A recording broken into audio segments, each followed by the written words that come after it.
بسم اللہ الرحمن الرحیم۔ حضرت لوط علیہ السلام اللہ کے ایک برگزیدہ نبی تھے۔ آپ حضرت ابراہیم کے دور زمانہ میں اہل سدوم کی رہنمائی کے لیے نبوت کے منصب پر فیض ہوئے۔ سدوم کے آس پاس 5 نہایت ہی خوبصورت شہر آباد تھے۔ یہ علاقے نہایت ہی سرسبز و شاداب اور قدرت کی فیاضی کا حسین شاہکار تھا۔ یہاں باغات کی کثرت تھی، لہلاتی کھیتیاں یہاں کی ضرورت سے کہیں زیادہ تھی۔ اردن، شام اور اسرائیل کے درمیان بسا ہوا یہ علاقہ نہایت ہی زرخیز تھا۔ یہی وجہ تھی کہ آس پاس کے بستیوں کے لوگ بھی اپنی معاشی اور غذائی ضروریات کو پورا کرنے کے لیے ان بستیوں کی طرف آتے تھے، مگر یہ بات سدوم کے لوگوں کو بالکل بھی پسند نہ تھی۔ ان کے خیال میں ان کی بستیوں میں پیدا ہونے والے پھلوں، اناجوں اور سبزیوں پر صرف ان کا ہی حق تھا۔ وہ نہیں چاہتے تھے کہ دوسری بستیوں کے لوگ ان کے علاقے میں آئیں۔ شیطان کا ورگلانا۔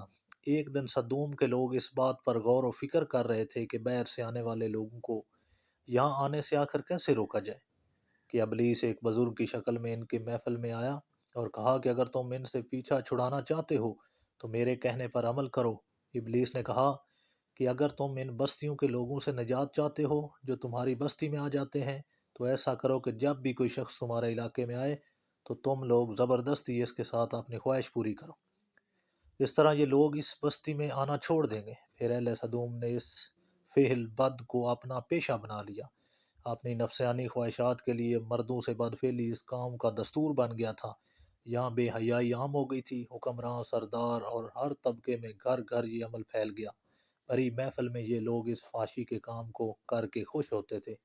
تلمود میں لکھا ہے کہ اہل سدوم اپنی روزمرہ کی زندگی میں سخت ظالم، دھوکے باز اور بد معاملہ تھے۔ کوئی مسافر ان کے علاقے سے باخریت نہ گزر سکتا تھا۔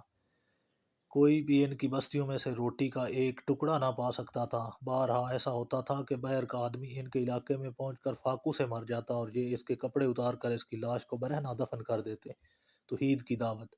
حضرت لوط علیہ السلام نے انہی توحید کی دعوت دی اور بدکاری کے اس گھنونے عمل سے توبہ کرنے کا حکم دیا۔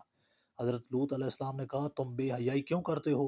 کیا تم عورتوں کو چھوڑ کر لذت حاصل کرنے کے لیے مرد کی طرف مائل ہوتے ہو؟ حقیقت یہ ہے کہ تم احمق لوگ ہو۔ حضرت لوط علیہ السلام اہل سدوم کو دن رات نصیحت کیا کرتے تھے، لیکن قوم لوط پر اس کا کوئی اثر نہ ہوتا، بلکہ وہ بہت فخریہ انداز میں یہ کام کرتے تھے۔ انہیں حضرت لوط علیہ السلام کا سمجھانا بھی برا لگتا تھا، لہٰذا انہوں نے صاف صاف کہہ دیا کہ اگر تم ہمیں اس طرح برا کہتے رہے اور ہمارے کاموں میں مداخلت کرتے رہے تو ہم تمہیں اپنے شہر سے نکال دیں گے۔ حضرت لوط علیہ السلام نے نصیحت تبلیغ کا سلسلہ جاری رکھا، عذاب الہی کا مطالبہ۔ لہٰذا ایک دن اہل سدوم نے خود ہی عذاب الہی کا مطالبہ کر دیا۔ اللہ تعالیٰ نے اب تک ان کے اس بدترین فحاشی اور بدکاری کو ڈھیل دے رکھی تھی، لیکن جب انہوں نے حضرت لوط علیہ السلام سے ایک دن کہا کہ اگر تم سچے ہو تو ہم پر عذاب لے آؤ، لہٰذا ان پر عذاب الہی کا فیصلہ ہو گیا۔ اللہ نے اپنے خاص فرشتوں کو دنیا کی طرف روانہ کر دیا۔ پھر یہ فرشتے حضرت لوط علیہ السلام کے گھر تشریف لے آئے۔ حضرت لوط علیہ السلام نے جب ان خوبصورت نوعمر لڑکوں کو دیکھا تو سخت گھبراہٹ اور پریشانی میں مبتلا ہو گئے۔ انہیں یہ خطرہ محسوس ہوا کہ اگر ان کی قوم کے لوگوں نے انہیں دیکھ لیا تو نہ جانے وہ ان کے ساتھ کیا سلوک کریں گے۔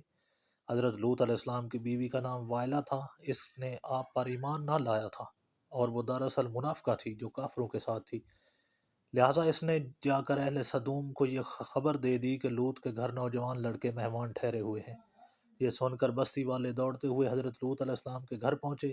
حضرت لوط علیہ السلام نے کہا، اے قوم، یہ جو میری قوم کی لڑکیاں ہیں یہ تمہارے لیے جائز اور پاک ہیں۔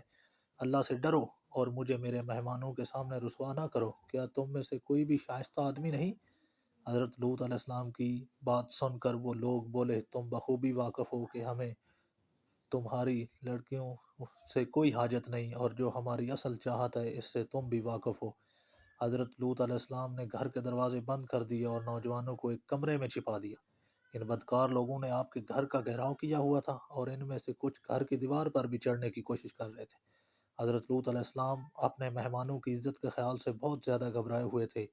فرشتے یہ سب منظر دیکھ رہے تھے۔ جب انہوں نے حضرت لوط علیہ السلام کی بے بسی اور پریشانی کا یہ عالم دیکھا تو حقیقت سے پردہ اٹھاتے ہوئے یوں فرمایا، اے لوط، ہم تمہارے رب کے بھیجے ہوئے فرشتے ہیں، یہ لوگ ہرگز تم تک نہیں پہنچ سکیں گے۔ ابھی کچھ رات باقی ہے تو اپنے گھر والوں کو لے کر چل دو اور تم میں سے کوئی شخص پیچھے مڑ کر نہ دیکھے۔ عذاب الہی۔ اہل صدوم حضرت لوط کے گھر کا دروازہ توڑنے پر آیا گئے، لہذا حضرت جبرائیل علیہ السلام نے گھر سے باہر نکل کر اپنے پر کا ایک کونا انہیں مارا، جس سے ان سب کی آنکھوں کے ڈیلے باہر نکل آئے اور بصارت زائل ہو گئی۔ یہ خاص عذاب ان لوگوں کو پہنچا جو حضرت لوط کے پاس بدنیتی سے آئے تھے۔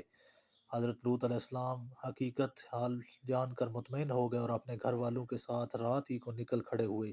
اس وقت ان کی بیوی بھی ان کے ساتھ تھی، لیکن کچھ دور جا کر وہ واپس اپنی قوم کی طرف پلٹ گئی اور قوم کے ساتھ جہنم رسید ہو گئی۔